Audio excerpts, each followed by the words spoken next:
All right, so today we're going to talk about hypothesis testing. And to tell you basically what hypothesis testing is, here's the idea. So suppose that someone goes out and maybe they run some statistics or they do some type of study or they just make a claim whether or not they have statistics backing them about the population parameter. So for instance, they say, I believe that the average height of all people is 5 foot 10 inches. Or I believe that 78% of the population has blue eyes. Or something like that. They make a guess on the actual population parameter. What ends up happening is because we know that there's a central limit theorem, when they make a claim on the population parameter, they're doing more than just making a claim on the actual percentage of people that have a certain characteristic or the average in the population. They're making a claim on the entire distribution of sample statistics for means or sample statistics for population proportions. Sorry, sample statistics for proportions.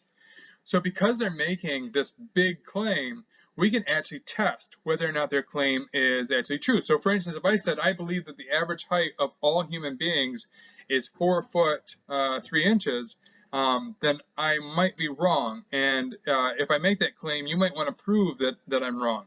And how do you prove that I'm wrong? You use the central limit theorem using what's called a hypothesis test. So first of all, what is a hypothesis test?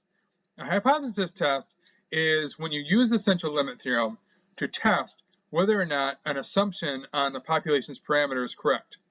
And the way that you're going to do this is because you know how to make margin of error and confidence intervals using a sample statistic, you're essentially going to run out and get a sample and take the statistic from that sample and check whether or not the parameter that was assumed is actually landing inside your confidence interval. If it lands inside your confidence interval, then maybe they were correct. But if it lands outside your confidence interval, then there's a good chance that they're incorrect. And a hypothesis test is basically running that test to see whether or not they're correct about their population parameter. There are two types of hypotheses. The first one is called the alternative hypothesis. And that hypothesis we denote with a subscript on H, H for hypothesis, A for alternative. And that is basically the hypothesis that you are going to end up trying to prove to be more likely true than the null hypothesis. And the scenario previously, when I was starting on the previous slides about someone makes a claim on the parameter, we would call this the null hypothesis, the thing that we're trying to reject or show that it's not true. The null hypothesis is usually some type of claim on the parameter, and the alternative hypothesis is the alternative. It is the direct opposite of the null hypothesis. And what we're going to try to do in our hypothesis test is we're going to try to show that the alternative hypothesis is more likely correct than the null hypothesis.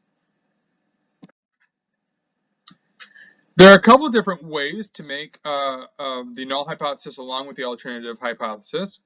And I give them names based on the actual test that we're going to run later on, but right now we don't have to worry about how the actual names yet.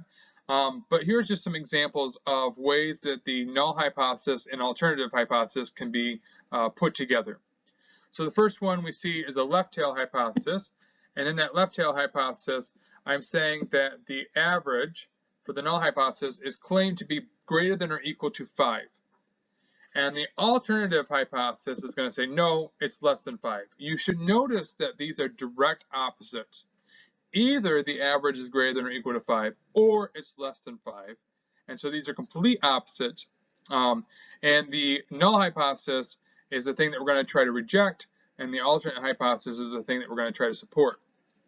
It's called alternative, though, because the complete opposite of the hypothesis that we have there.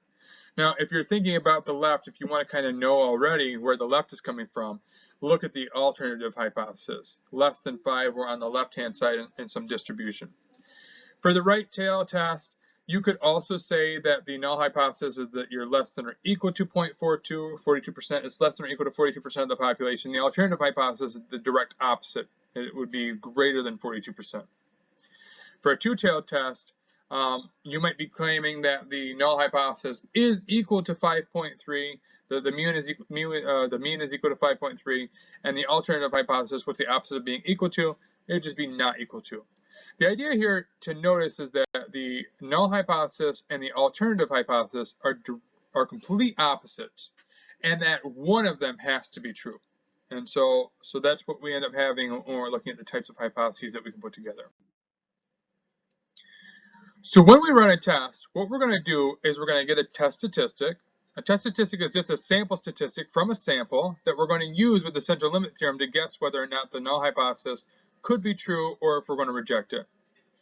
We're going to say that that statistic is statistically significant if it's far enough away from the presumed parameter.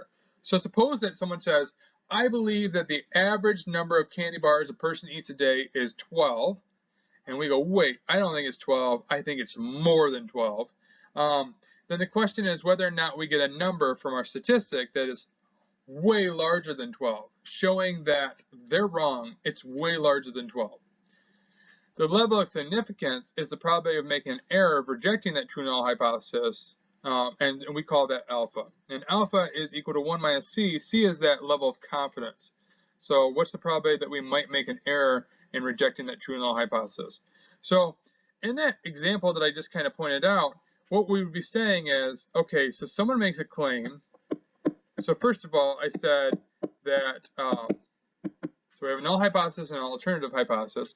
Suppose someone makes a claim that they believe that the average person eats 12 candy bars a day, and then you go, no, wait, it's way more than 12 candy bars per day. The thing that you're going to try to prove to be true is that it's more than 12. And the thing that that they're making a claim is that it's equal to 12. Now, when you're trying to build which one's the null hypothesis and which one's the alternative hypothesis, what you've got to think about is what you're either trying to prove to be true, what you're trying to support to be true, and you're also going to try to think about a way to construe this so that you can kind of have them be complete opposites. If I was to start with the null hypothesis by writing down that it's equal to 12, it doesn't really work necessarily because the alternative hypothesis, the thing that I'm going to try to support is that it's larger than 12. So if I put down that the average is greater than 12, then the null hypothesis has to be the opposite, and so that the average would be less than or equal to 12. Now, had I started by saying that mu is equal to 12 for the null hypothesis, then I would have the alternative hypothesis. So if I said mu is equal to 12, then the mu would be not equal to 12. Now, the problem with that is that in that scenario that I just described, we said that we think it's greater than 12. So we have some additional information. It's not only is it not equal to 12, we think it's greater than 12. So when you start to look at some examples, try to build your alternative hypothesis first, and then make your null hypothesis the complete opposite. Now, if I have these hypotheses, what I'm going to do to test this is I'm going to run out and I'm going to find a test statistic. So I'm going to actually sample people and ask them how many candy bars they eat a day. And I'm going to get a statistic from that. So suppose that in my sample, there are a couple of different scenarios. Suppose that my first sample I run, I get 15. 15 is way larger than 12. It supports my alternative hypothesis and makes it seem like the null hypothesis is not true.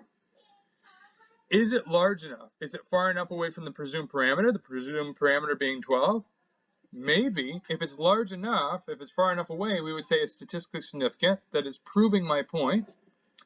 And the question is, what is the probability that if I get this number 15, that I say, okay, wait, I got 15, so that must mean that the person that said it was an average of 12 is incorrect.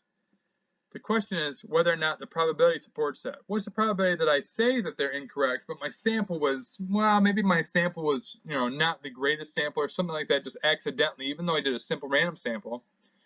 What's the probability that I made an error in rejecting that null hypothesis? And that's what my level of significance is.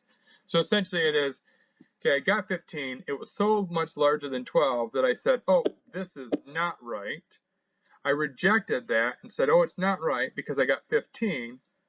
Maybe there's a 5% chance that I wasn't supposed to be able to do that. There's a 5% chance that my sample was off. And so that's the level of significance. It's the probability that I could be off. And this comes from the central limit theorem. What's the probability that I got a sample outside some range? Well, think about it. There's a distribution of these sample statistics. And the probability that I get outside that range that's that level of significance. And if I get outside that range, then I accidentally made an error in rejecting a null hypothesis when I wasn't supposed to. There are different types of conclusions you can make. The conclusions that you can make is if you are able to get a number that's large enough, that's far enough away from the presumed parameter, then you can reject the null hypothesis and support the alternative hypothesis. If you get a number that's close to the presumed parameter, then you're not going to be able to reject that null hypothesis. So in other words, for the 12 candy bar scenario, suppose you actually got like 12.1. It's not that far away from 12. So you're going to fail to reject the null hypothesis. You're not able to say, oh yeah, you're not right, it's not 12, because you're too close. And so you'll just fail to reject that null hypothesis. On the other hand, if you get something like 15, you're going to reject that null hypothesis and support the alternative hypothesis that it is bigger than 12. So those are the two things you can do. You can either reject the null hypothesis or fail to reject it. Now, if you reject the null hypothesis, meaning that you think that it's not true, then you're going to support the alternative hypothesis. When we perform a hypothesis test, which we'll be doing some examples in the future in forthcoming lectures, the way that you're going to run the hypothesis test is you're going to start out by stating the null and the alternative hypothesis. So in order to do that, you've got to figure out what are you trying to reject and what are you trying to support. You need to make sure that the null hypothesis and the alternative hypothesis are complete opposites, but that one of them has to be true. Once you do that, you're going to determine what type of distribution you're going to use. The two main distributions that we're going to use are the distribution for p hat and the distribution for the sample statistics. Which one are you going to use? You're going to gather data and calculate a test statistic. Then you're going to use the central limit theorem to kind of look at the probability that you got your test statistic, assuming that the null hypothesis was true. If the probability that you got the test statistic, so for example, candy bars, if you get 15, you can actually calculate the probability that you would have gotten 15 based on the central limit theorem, assuming that the parameter was actually 12. So if we assume that the average number of candy bars is 12, and we take a sample of 100, then that tells us that the distribution of sample statistics for a sample of 100, we know what it looks like using previous material from this class. And there's a probability that I got 15 based on that distribution. We can calculate that probability by actually looking at that distribution and looking at the area under the curve. If that probability is really, really, really small, then that means that it's very, very unlikely. The two scenarios are either the presumed parameter is incorrect or we got a bad sample. Now, the probability of getting a bad sample we can calculate. If it's really, really, really small, then we're going to assume that of those two choices that we can reject the null hypothesis. On the other hand, if the probability is really large that we could get a sample statistic like that, then we're gonna fail to reject. We're going to assume that, well, maybe that actual null hypothesis is correct. And that's where we draw our conclusion. You can make an error when you're running a hypothesis test. And that is because when you try to reject that null hypothesis, it is possible that the null hypothesis is actually true. So if you have a true null hypothesis, but you reject it anyways because you got a bad sample on accident, then the type of error that you're making is a type 1 error. So that type 1 error would occur if the null hypothesis is true and you reject it anyways. It is possible that the null hypothesis is false. And if the null hypothesis is false, you'd like to be able to reject it. If you're unable to reject it, then you've made a type 2 error. The whole idea behind hypothesis testing is that you should be able to reject false null hypotheses and fail to reject true ones. And both of those scenarios, you would be correct. And those would be good things. But if you fail to do either of those two, either of those two decisions, then you've made some type of error. And the types of errors are if you have a null hypothesis that's true and reject it, it's a type 1. If it's false and you fail to reject it, it's a type 2 error. So that's in a nutshell how hypothesis testing works. What we'll be doing in the future is actually running some examples.